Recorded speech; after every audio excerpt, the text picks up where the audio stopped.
আমাদের লাস্ট 2টা ক্লাসে রুফ ট্রাস ডিজাইনের প্রথম ডিজাইনটা আমরা করছি ডিজাইন অফ পার্লিন।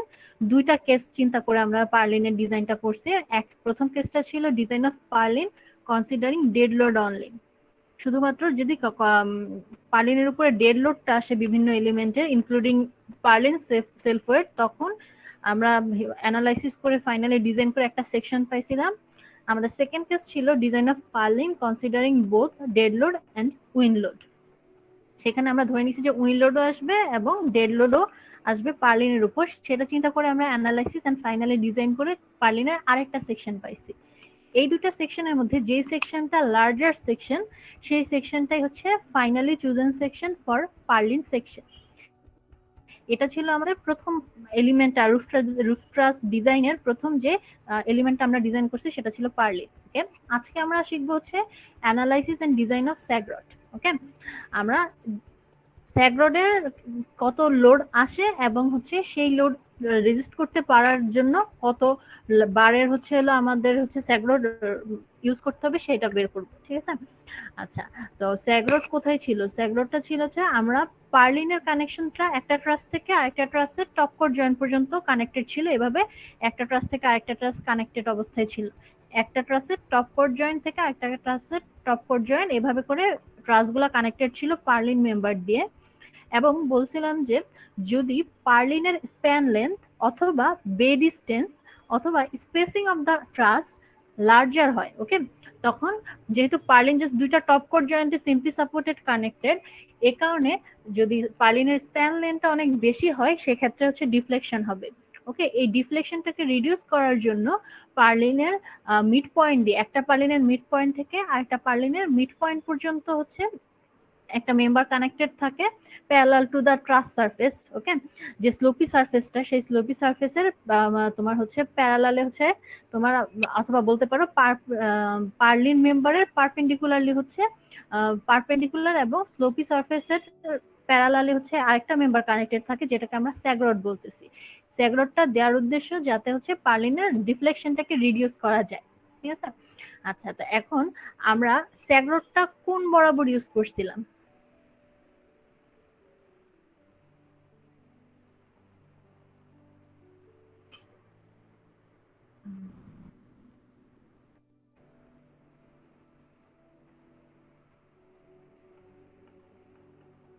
যদি আমি একটা পার্লিন আঁকি,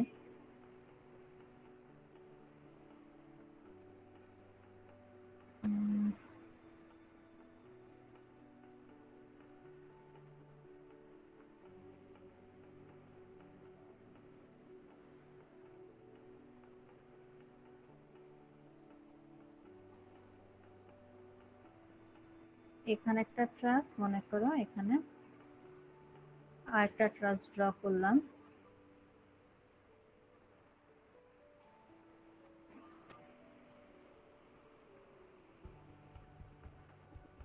পার্লিন কি করতেছে, আমরা একটা ট্রাসের টপ কোর জয়েন্ট থেকে আরেকটা ট্রাসের টপ কোর জয়েন্ট পর্যন্ত হচ্ছে পার্লিনটা হচ্ছে কানেক্টেড থাকতেছে। সিমিলারলি এখন যা ড্র করতেছে সব কি পার্লিন ড্র করতেছে,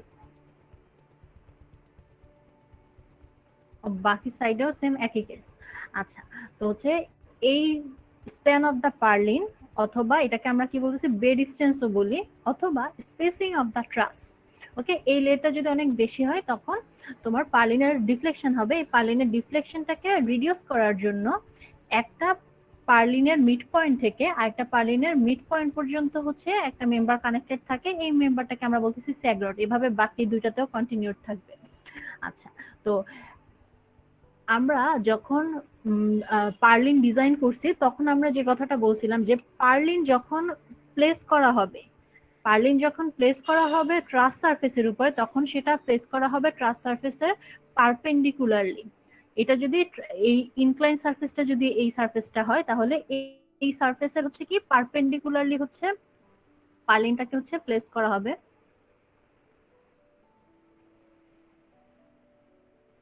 ওকে, এবং আমরা আমাদের যখন হচ্ছে আমরা লাস্ট 2টা ডিজাইনের ক্ষেত্রে টোটাল ডেড লোড কত আসে অথবা উইন্ড লোড কত আসে এই জিনিসগুলো বের করছিলাম, তখন আমরা কম্পোনেন্টকে দুইটা এক্সিসে ভাগ করে নিছিলাম। একটা হচ্ছে আমরা এই কম্পোনেন্টের দিকটাকে পজিটিভ এক্স এক্সিস চিন্তা করছিলাম,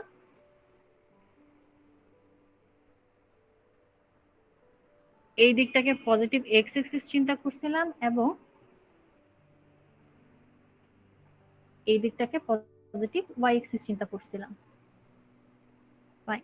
তো এই তাহলে এখান থেকে আমরা কি দেখতেছি, আসলে স্যাগরডটা হচ্ছে এক্স এক্সিস বরাবর হচ্ছে প্লেস করা। তো এই কারণে যখন আমরা ফার্স্ট ল্যাব রিপোর্টের মধ্যে design of purlin considering dead load বের করছিলাম, টোটাল যে ডেড লোড যেটা ভার্টিক্যালি ডাউনওয়ার্ড ডিরেকশনে কাজ করতেছিল সেটাকে আমরা দুইটা কম্পোনেন্টে ভাগ করে নিয়েছিলাম, একটা হচ্ছে পজিটিভ এক্স এক্সিস বরাবর এবং হচ্ছে পজিটিভ ওয়াই এক্সিস বরাবর। তারপর এই দুইটা লোডের কারণে কন্ট্রিবিউটিং মোমেন্ট কি আসে সেই দুইটা বের করছিলাম, moment with respect to X axis and moment with respect to Y axis. আচ্ছা, তো প্রথম ল্যাব রিপোর্টে তোমরা এই দুইটা ফিগার ড্র করছো। ওকে, একটা হচ্ছে এক্স এক্সিস বরাবর কোন লোডটা কাজ করতেছে এবং সেটার কারণে কোন মোমেন্টটা ডেভেলপ করতেছে, একইভাবে ওয়াই এক্সিস বরাবর কোন লোড কাজ করতেছে এবং কোন মোমেন্ট ডেভেলপ করতেছে।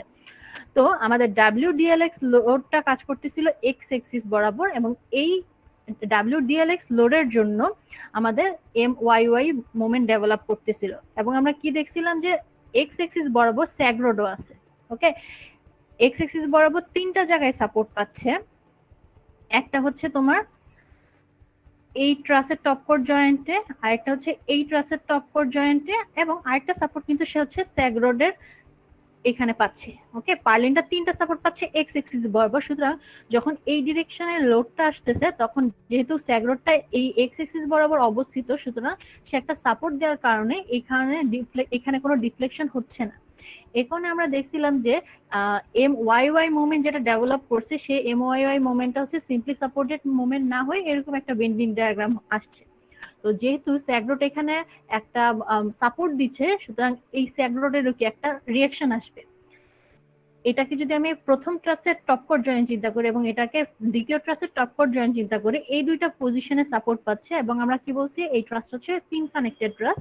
সুতরাং একটা যদি হিন সাপোর্ট হয় একটা রোলার সাপোর্ট থাকতেছে। আবার স্যাগরোডের ক্ষেত্রে স্যাগরোডও কিন্তু একটা সাপোর্ট দিচ্ছে, স্যাগরোডের তাহলে এখানে আর একটা সাপোর্ট পাচ্ছি। এখন প্রশ্ন হতে পারে যে এখানে কেন হচ্ছে রোলার সাপোর্ট দেয়া স্যাগরোড বরাবর, কেন পিন সাপোর্ট দেয়া না?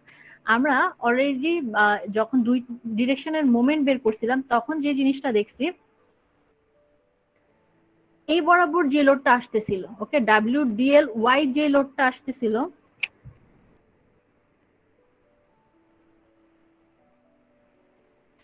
WDLY যে লোডটা এই বরাবর আসতেছিল সে কিন্তু তোমার এই পজিশনে থাকা স্যাগরোডের কারণে কোনো বাধা পায় না, এই স্যাগরোডটা কিন্তু তার ডিফ্লেকশনে কোনো বাধা দিতে পারে নাই। WDLY এর কারণে কিন্তু লোডটা মোমেন্টটা সিম্পলি সাপোর্টেড মোমেন্টই হয়েছিল। কিন্তু যখন এক্স ডিরেকশনের লোডটা আসছে, স্যাগরোডটা এক্স ডিরেকশনে অবস্থিত এবং এক্স ডিরেকশন থেকে আসা লোডটাকে সে রেজিস্ট করছে, ওকে, ডিফ্লেকশনে বাধা দিছে। এ কারণে আমার মোমেন্টটার সিম্পলি সাপোর্টেড মোমেন্ট কিন্তু হয় নাই। ঠিক আছে, এই কারণে দেখো স্যাগরোডটা কিন্তু আসলে খালি এক্স এক্সিস বরাবর যে লোডটা আসতেছে হচ্ছে এক্স এক্সিস বরাবর যে লোডটা আসতেছে সেই লোডটাকে সে সেই লোডের ডিফ্লেকশনটাকে সে রেজিস্ট করতে পারতেছে, ওয়াই এক্সিস বরাবর আসা লোড, নেগেটিভ ওয়াই এক্সিস বরাবর আসা লোডটাকে কিন্তু সে রেজিস্ট করতে পারতেছে না। এ কারণে যেহেতু জাস্ট একটা দিকে তার হচ্ছে হলো ডিফ্লেকশনকে রেজিস্ট করার ক্ষমতা, এই কারণে স্যাগরোডের যে সাপোর্টটা সেটা পিন সাপোর্ট না হয়ে রোলার সাপোর্ট হচ্ছে। কারণ আমরা রোলার সাপোর্টের ক্ষেত্রে জানি যে শুধুমাত্র সে সাপোর্টের পারপেন্ডিকুলার ডিরেকশনে হচ্ছে হলো লোডকে বা ট্রান্সলেশনটাকে হচ্ছে হলো রেজিস্ট করতে পারে, ডিসপ্লেসমেন্টটাকে রেজিস্ট করতে পারে। তোমরা C313 তে pin connected, roller support, fix support এগুলোর পার্থক্য কি জানছো? তো যেহেতু এক্স এক্সিস বরাবর স্যাগরোডটা অবস্থিত, সে শুধুমাত্র এক্স এক্সিস বরাবর আসা লোডটাকে রেজিস্ট করতে পারতেছে, এই কারণে এখানে আরেকটা রোলার সাপোর্ট, তাহলে টোটাল তিন জায়গায় সাপোর্ট পাচ্ছে, দুইটা টপ কোর ট্রাসের টপ কোর জয়েন্টে এবং মাঝে স্যাগরোডে। তো এখানে তাহলে তিনটা সাপোর্ট আছে, তিনটা সাপোর্ট তিনটা রিঅ্যাকশন ডেভেলপ করতেছে।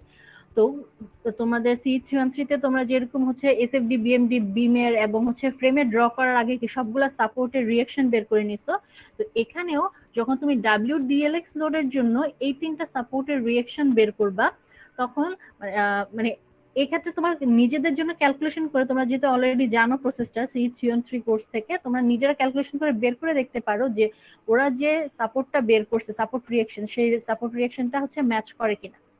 ঠিক আছে, তো ক্যালকুলেশন করলে দেখা যাবে যে WDLX লোডের জন্য তোমার স্যাগরডের সাপোর্ট হচ্ছে 5/8 WDLX ইন্টু L, এই রিঅ্যাকশনটা ডেভেলপ করবে।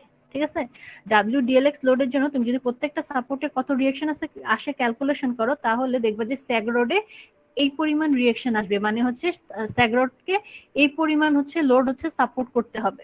ওকে, এই পরিমাণ লোড তাকে রেজিস্ট করতে হবে বা সাপোর্ট দিতে হবে। তো এই কারণে আমরা এখন যখন স্যাগরডের হচ্ছে ডিজাইন করব, আমরা এটা যে এই যে স্যাগরডে যে এত পরিমাণ লোড আসবে, এটা আমার অ্যানালাইসিস পার্ট। ওকে, এটা কমপ্লিট। আমরা স্যাগরডে WDLX লোডের জন্য 5/8 WDLX ইন্টু L এত লোড আসবে, এটা অ্যানালাইসিস পার্ট। এখন এই পরিমাণ লোডকে রেজিস্ট করার জন্য বা সাপোর্ট দেওয়ার জন্য আমাকে কত বারের স্যাগরড ইউজ করতে হবে, এটাই হচ্ছে স্যাগরডের ডিজাইন। ওকে, এই পরিমাণ লোডকে সাপোর্ট দেওয়ার জন্য বা রেজিস্ট করার জন্য কত পরিমাণ হচ্ছে কি, মানে কত পরিমাণ না, কি বার লাগবে, কত নাম্বার বার লাগবে, সেটাই হচ্ছে ডিজাইন অফ স্যাগরড। ফাইন।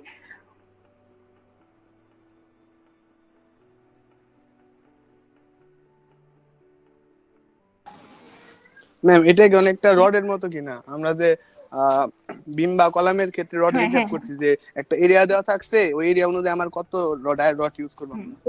এখানেও আমরা একটা বার রড ইউজ করব। ওকে, এত নাম্বার বার ইউজ করব, এটাই হচ্ছে ডিজাইন, স্যাগরডের ডিজাইন। পার্লিনের ক্ষেত্রে যেমন আমরা হচ্ছে একটা হচ্ছে স্টিলের সেকশন বের করছি, এখানে এরকম কাজ নাই। স্যাগরডটা হচ্ছে জাস্ট একটা সাপোজ 4 নাম্বার বা 3 নাম্বার বার, এরকম একটা বার ওকে স্যাগরড হিসেবে ইউজ হবে। তো এই কারণেই স্যাগরডের বার হিসেবে ইউজ আসবে, তো তাই ওয়েটটা খুব লাইট হয়। এই কারণে আমরা শুরুর দিন যখন ডিজাইন অফ পার্লিনের ডিজাইন করছিলাম কনসিডারিং ডেড লোড অনলি, তখন আমরা নেগলিজিবল ধরে নিয়েছিলাম। তোমাদের ডিজাইন পারপাস হচ্ছিল দেয়া ছিল যে স্যাগরড বা ব্রেসিং থেকে কত আসবে এটা ধরে কাজ করবা, যদিও এটা খুব নেগলেক্টেড পরিমাণ। ঠিক আছে, আচ্ছা, নেগলিজিবল পরিমাণে থাকে এই ওয়েটটা। ফাইন। তো আমরা দেখলাম কি WDLX লোডের কারণে তোমার স্যাগরডে হচ্ছে এই পরিমাণ 5/8 ইন্টু WDLX ইন্টু L, এই পরিমাণ স্যাগরড ফোর্স আসবে। এই ফোর্সটাকে রেজিস্ট করতে হবে, এবং এই ফোর্সটাকে রেজিস্ট করতে পারার জন্য কত নাম্বার বার ইউজ করব, সেটাই হচ্ছে আমার ডিজাইন অফ স্যাগরড। আচ্ছা, তোমাদের যে ক্যালকুলেশন থেকে, যার ক্যালকুলেশন থেকে যে WDLX এর ভ্যালু আসছে, that means first lab report থেকেই তুমি কিন্তু WDLX এর ভ্যালু কি জানো। তো যার করেসপন্ডিং WDLX এবং L, দ্যাট মিনস পার্লিনের স্প্যান অথবা বেড ডিসটেন্স, যেটাই বলি না কেন, এই জিনিসগুলো যখন তুমি গুণ করবা 5/8 ইন্টু করেসপন্ডিং WDLX এর ভ্যালু প্রত্যেকের, ইন্টু হচ্ছে বেড ডিসটেন্স ইন্ডিভিজুয়াল যাদের যেটা আসছে, এই সবগুলো ভ্যালু গুণ করার পরে তুমি হচ্ছে পাউন্ডে হচ্ছে ফোর্সের ভ্যালুটা পাবা। কারণ WDLX এর ভ্যালুটা তোমরা কি pound per feet into feet. Okay, pound per feet into feet, feet cancel out হচ্ছে, সুতরাং তুমি এত পাউন্ড ফোর্স পাচ্ছ স্যাগরড ফোর্স হিসেবে। এটাকে যদি 1000 দিয়ে ভাগ করো, তাহলে কিপ এত এত কিপ হচ্ছে স্যাগরড ফোর্স পাবা। এই ফোর্সটা হচ্ছে রেজিস্ট করতে হবে স্যাগরডকে। এখন এই ফোর্সটা রেজিস্ট করার জন্য কত বারের স্যাগরড ইউজ করব, মিনিমাম নাম্বার 3 থেকে স্টার্ট করতে হবে। ওকে, কারণ আমরা জানি না নাম্বার 3 নিচে আমরা কোনো রড ইউজও করি না। ঠিক আছে, তো মিনিমাম স্টার্ট হবে নাম্বার 3 বার স্যাগরড থেকে, তারপরে যদি প্রয়োজন হয় আমরা বাড়াবো। যদিও দেখা যায় যে আসলে স্যাগরডে যে পরিমাণ লোড আসে, সেটাকে রেজিস্ট করার জন্য নাম্বার 3 রডটাই অনেক বেশি, মানে হচ্ছে যতটুকু দরকার তার থেকে অনেক বেশি পরিমাণ হচ্ছে সে সাপোর্ট দিচ্ছে। এর কারণে দেখা যায় নাম্বার 3 বারে বেশি নরমালি লাগে না। ওকে, আচ্ছা, তো এখন আমরা কিভাবে বুঝবো যে আসলে কত নাম্বার বার ইউজ করলে আমার এই ফোর্সটাকে সে রেজিস্ট করতে পারবে। ফাইন। আমরা লাস্ট ক্লাসে যখন ডিজাইন অফ পার্লিন করতেছিলাম, তখন আমরা অ্যাকচুয়াল বেন্ডিং স্ট্রেস এফ এর ভ্যালু বের করছি, এবং অ্যালাউবল বেন্ডিং স্ট্রেস আমি কি বলছিলাম, যে স্টিলটা তুমি ইউজ করতেছো, ওকে, সেই স্টিলের ইল্ড স্ট্রেন্থ যত হবে তার 66% হচ্ছে অ্যালাউবল বেন্ডিং স্ট্রেস। ওকে, এটা মুখস্থ সূত্র, যে হচ্ছে যেই ধর স্টিলটা ইউজ করে তুমি হচ্ছে সেকশন বানাচ্ছ, সেই স্টিলের যে ইল্ড স্ট্রেন্থ তার 66% হচ্ছে অ্যালাউবল বেন্ডিং স্ট্রেস। একইভাবে ওটা ছিল অ্যালাউবল বেন্ডিং স্ট্রেস, এবং অ্যালাউবল টেনসাইল স্ট্রেস হচ্ছে 60% অফ দ্য ইল্ড স্ট্রেন্থ। ওকে, 66% হচ্ছে অ্যালাউবল বেন্ডিং স্ট্রেস, এবং অ্যালাউবল টেনসাইল স্ট্রেস, ওকে, মানে কতটুকু টেনসাইল স্ট্রেস অ্যালাউ করা হচ্ছে সেটা সূত্র হচ্ছে তুমি যত নাম্বার স্টিল, মানে তুমি হচ্ছে যে স্টিলটা ইউজ করতেছো সেই স্টিলের যে ইল্ড স্ট্রেন্থ তার 60% হচ্ছে টেনসাইল স্ট্রেস হয়, ওকে, অ্যালাউবল টেনসাইল স্ট্রেস হয় 60% of the yield strength, fine. তো তুমি যদি নাম্বার 3 বার রড ইউজ করো, নাম্বার 3 বার রড ইউজ করা মানে কি, এটার এরিয়া কত হওয়া উচিত, নাম্বার 3 বারের এরিয়া,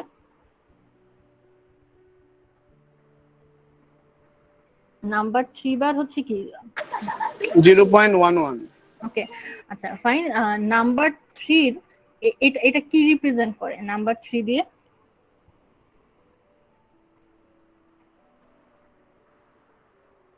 ডায়ামিটার আমরা 3 সুতা বলি, ওকে, নাম্বার 3 বলতেছি যে 3 সুতা, একটা হচ্ছে হ্যাশ চিহ্ন দিয়ে নাম্বার 3 লিখি আমরা, আমরা যখন নাম্বার 3 বার বলি আমরা বেসিক্যালি কি এটা রিপ্রেজেন্ট করি না,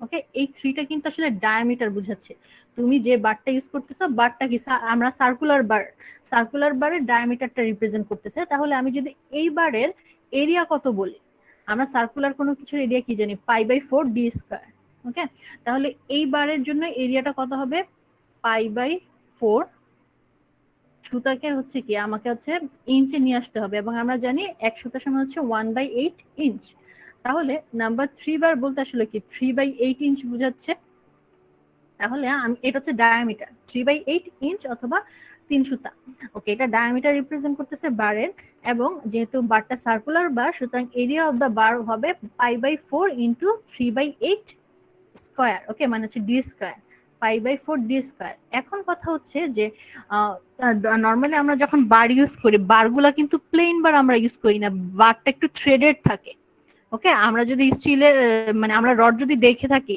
অবশ্যই দেখছো তোমরা, তো হচ্ছে রডটা কিন্তু একেবারে আমরা প্লেন রড ইউজ করি না, আমরা হচ্ছে একটু থ্রেডেড রড ইউজ করি। থ্রেডেড রড ইউজ করার কারণে কি কোনো জায়গায় তোমার পরিমাণটা বেশি, রডের ডায়ামিটারটা বেশি, আবার কোনো জায়গাটাতে কম থাকতেছে, বোল্টেও যেরকম হয় যে খাঁচকাটা খাঁচকাটা থাকার কারণে কোনো একটা পোর্শনের হচ্ছে তোমার ডায়ামিটারটা বেশি আসতেছে ওই বোল্টের, আবার কোনো জায়গাতে ডায়ামিটারটা কম থাকতেছে,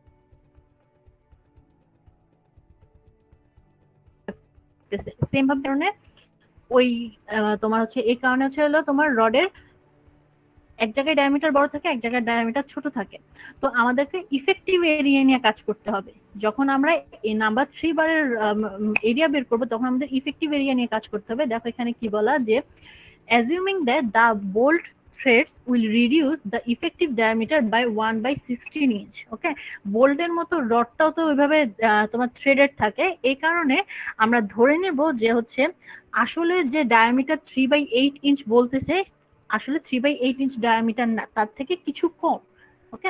ইফেক্টিভ এরিয়া আমরা যেহেতু চিন্তা করতেছি কত কম 1/16 ইঞ্চ, তোমরা মনে হয় SM 1 বা 2 তেও মনে হয় বোল্টের এরকম বোল্টের হচ্ছে ইয়া করছো, ম্যাথ করছো, তো ওইখানেও এই সেম টাইপের জিনিস ইউজ করছো, তো আমাদের ইফেক্টিভ এরিয়া বের করতে হবে, দ্যাটস ওয়াই ডায়ামিটারটা 3/8 হবে না, 3/8 থেকে আমরা 1/16 ইঞ্চ রিডিউস করে নেব, ইফেক্টিভ ডায়ামিটার যেটা ইউজ করব সেটা এক্স্যাক্টলি যত সুতা বলতেছি যতবার বলতেছি তার থেকে 1/18 ইঞ্চ কম হবে, ওকে, 3 সুতা দ্যাট মিনস 3/8 ইঞ্চ, সেখান থেকে আমরা 1/16 ইঞ্চ রিডিউস করলে পাবো ইফেক্টিভ ডায়ামিটার, সেই ডায়ামিটারটা ইউজ করে আমি যদি ওই বারের এরিয়া বের করি তাহলে দাঁড়াচ্ছে কত π/4 ইন্টু ডিটা হচ্ছে কত 3/8 মাইনাস 1/16 স্কয়ার, 3/π/4 ডি স্কয়ার বের হলো। তো তাহলে দেখো নাম্বার 3 বার ইউজ করলে তোমার ইফেক্টিভ এরিয়া আসতেছে এত ইঞ্চ, ইফেক্টিভ এরিয়া আসতেছে নাম্বার 3 বার থেকে এত ইঞ্চ, এবং কি বললাম আমি যে অ্যালাউবল স্ট্রেস ইন টেনশন হচ্ছে 60% অফ দ্য ইল্ড স্ট্রেস।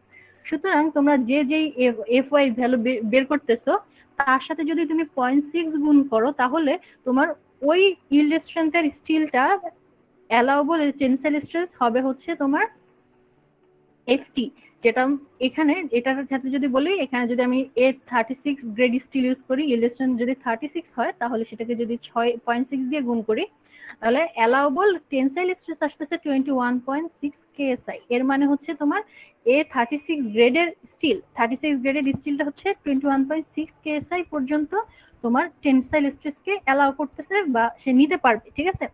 তো এই অ্যালাউবল স্ট্রেসের সাথে, ওকে, অ্যালাউবল স্ট্রেসের সাথে যদি আমি এরিয়াটা গুণ করে দিই, ওকে, নাম্বার 3 বার এর থেকে যে ইফেক্টিভ এরিয়া আসতেছে সেটা, এবং হচ্ছে তোমার এই অ্যালাউবল স্ট্রেসটা যদি গুণ করে দেই, stress into area, KSI into inch, KSI মানে কি, কিপ পার ইঞ্চ স্কয়ার, আর হচ্ছে ইনটু ইঞ্চ স্কয়ার, তাহলে ইঞ্চ স্কয়ার কেটে কিপ থাকতেছে, এটাই হচ্ছে অ্যালাউবল ফোর্স।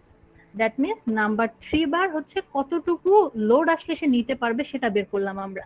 ওকে, আমরা দেখলাম যে যেহেতু থ্রেডেড থাকতেছে রড, সেই কারণে হচ্ছে আমরা এই ডায়ামিটার থেকে কত করতেছি, মাইনাস করতেছি 1/16 ইঞ্চ ডায়ামিটার, তারপরে 5/4 ইন্টু 3/8 মাইনাস 1/16 হোল স্কয়ার হচ্ছে আমার ইফেক্টিভ এরিয়া আসতেছে নাম্বার নাম্বার 3 বার রডের। এবং আমি যদি এই এরিয়ার সাথে অ্যালাউবল টেনসাইল স্ট্রেস গুণ করি, ওকে, অ্যালাউবল টেনসাইল স্ট্রেস এফটি গুণ করি, তাহলে আমি পাবো অ্যালাউবল লোড যেটা হচ্ছে নাম্বার 3 বার হচ্ছে নিতে পারবে। ওকে, অ্যালাউবল লোড যেটা নাম্বার 3 বার নিতে পারবে। তাহলে স্ট্রেসের সাথে আমরা হচ্ছে এরিয়া গুণ করে দিলাম, আমরা পেলাম keep. That means number 3 bar rod কত কিপ লোড নিতে পারবে। ওকে, তার স্যাগরডের উপরে যে লোড আসতেছে যে, তাহলে নাম্বার 3 বার রড যদি ইউজ করতে পারি, সে ম্যাক্সিমাম কতটুকু টেনসাইল ফোর্স নিতে পারবে সেটাই আমরা বের করলাম, এই এফ এর ভ্যালু। এখন এই অ্যালাউবল ভ্যালুটা যদি তোমার স্যাগরডে আসলেই যে পরিমাণ লোড আসতেছে তার থেকে বেশি হয়, ওকে, যত পরিমাণ লোড আসতেছে তার থেকে যদি বেশি ক্যাপাসিটি হয় নাম্বার 3 বার রড দ্বারা লোড নেয়ার, তাহলে তোমার নাম্বার 3 বারই হচ্ছে অ্যাডিকুয়েট স্যাগরড হিসেবে। আবার বলি, সেটা হচ্ছে যেমন যদি এই ক্যালকুলেশনের জন্য বলি, এই ক্যালকুলেশনে আমরা দেখলাম যে ক্যালকুলেশন থেকে স্যাগরডে ফোর্স আসতেছে 0.18 কিপ। ওকে, এত লোড স্যাগরডে আসতেছে, তোমাকে এত লোড রেজিস্ট করতে হবে। তুমি মিনিমাম বার যেটা নাম্বার 3 বার সেটা হিসাব করে দেখলা যে সেই নাম্বার 3 বার ইউজ করলে সে 1.66 কিপ পর্যন্ত আসা লোড রেজিস্ট করতে পারে। ওকে, নাম্বার 3 বার ইউজ করলে লোড সে রেজিস্ট করতে পারে 1.66 কিপ, এবং তোমার স্ট্রাকচার থেকে লোড আসছে 0.18 কিপ, হ্যাঁ 0.18 কিপ টেনসাইল ফোর্স আসছে স্যাগরডে। তাহলে তোমার দেখো লাগতেছে মাত্র 0.18 রেজিস্ট করার দরকার, এবং মিনিমাম বার ইউজ করে তুমি কিন্তু এর থেকে অনেক বেশি পরিমাণ রেজিস্ট করতে পারতেছো। দ্যাটস ওয়াই বলছে যে তোমার which is well beyond the actual load. Okay, যত রেজিস্ট করতে পারার দরকার ছিল তার থেকে অনেক বেশি পরিমাণে সে রেজিস্ট করতে পারে একেবারে মিনিমাম বারটা ইউজ করলে। দ্যাটস ওয়াই আমাদের ডিজাইন অফ স্যাগরড হচ্ছে নাম্বার 3 বার। ওকে, কারো যদি এরকম হয় যে এটা হবে না, আসলে কারো যদি এরকম হয় যে ফোর্সের ভ্যালু আসছে 0.18 আর তোমার নাম্বার 3 বার ইউজ করে হয়তো বা ভ্যালু আসছে 0.15, এর মানে তোমাকে রেজিস্ট করতে পারা লাগতো 0.18 কিপ, কিন্তু তুমি দেখলা মিনিমাম বারটা ইউজ করে তুমি আরো কম রেজিস্ট করতে বা কম সাপোর্ট দিতে পারতেছো। সেক্ষেত্রে তোমাকে কি পরের বড় হচ্ছিল নাম্বারের রডে যেতে হবে, মানে হচ্ছে 4 নাম্বার রড দিয়ে আবার একইভাবে ট্রায়াল দিবা যে এই ইফেক্টিভ এরিয়া বের করবা। সেক্ষেত্রে কি হবে, খালি পার্থক্য হবে এখানে 4/8, সেখান থেকেও কিন্তু মাইনাস 1/16 ইঞ্চ হবে, যেহেতু আমরা ইফেক্টিভ ডায়ামিটার নিয়ে কাজ করতেছি। তখন অতবারের যে ইফেক্টিভ এরিয়া আসতেছে সেটাকে যদি অ্যালাউবল টেনসাইল স্ট্রেস দিয়ে গুণ দাও, অ্যালাউবল ফোর্স পাবা। সেই ফোর্সটা হচ্ছে তোমার এই ফোর্সের থেকে যদি বেশি হয় তাহলে তোমার নাম্বার 4 বার হচ্ছে ইজ এডিকেট ফর স্যাগরড। ওকে, নর্মালি কারোই এরকম হবে না যার নাম্বার 3 বারের থেকে বেশি আসার কথা। ঠিক আছে, তুমি দেখতেই পারতেছো লাগতেছে মাত্র 0.8, আর এখানে কত বেশি 1.65 কি হচ্ছিল তোমার লোড সে রেজিস্ট করতে পারতেছে। তো এই এতটুকুই, জাস্ট স্যাগরডের উপরে কত রড আসে মানে কত লোড আসতেছে, তারপর হচ্ছে তুমি মিনিমাম বার দিয়ে বের করবা অ্যালাউবল লোড কত হইতে পারে, দ্যাট মিনস সে কত রেজিস্ট করতে পারে। যদি এই ভ্যালুটা হচ্ছে তোমার অ্যানালাইসিস থেকে আসা লোড থেকে স্যাগরডের ফোর্স থেকে বড় হয়, তাহলে কমেন্ট করে দেবা যে নাম অমুক বার ইজ এডিকুয়েট ফর স্যাগরড। তো এখানে আমাদের আসলে ফাইনালি আমাদের ডিজাইন অফ স্যাগরড করে কি বের হলো, number 3 bar is adequate as স্যাগরড।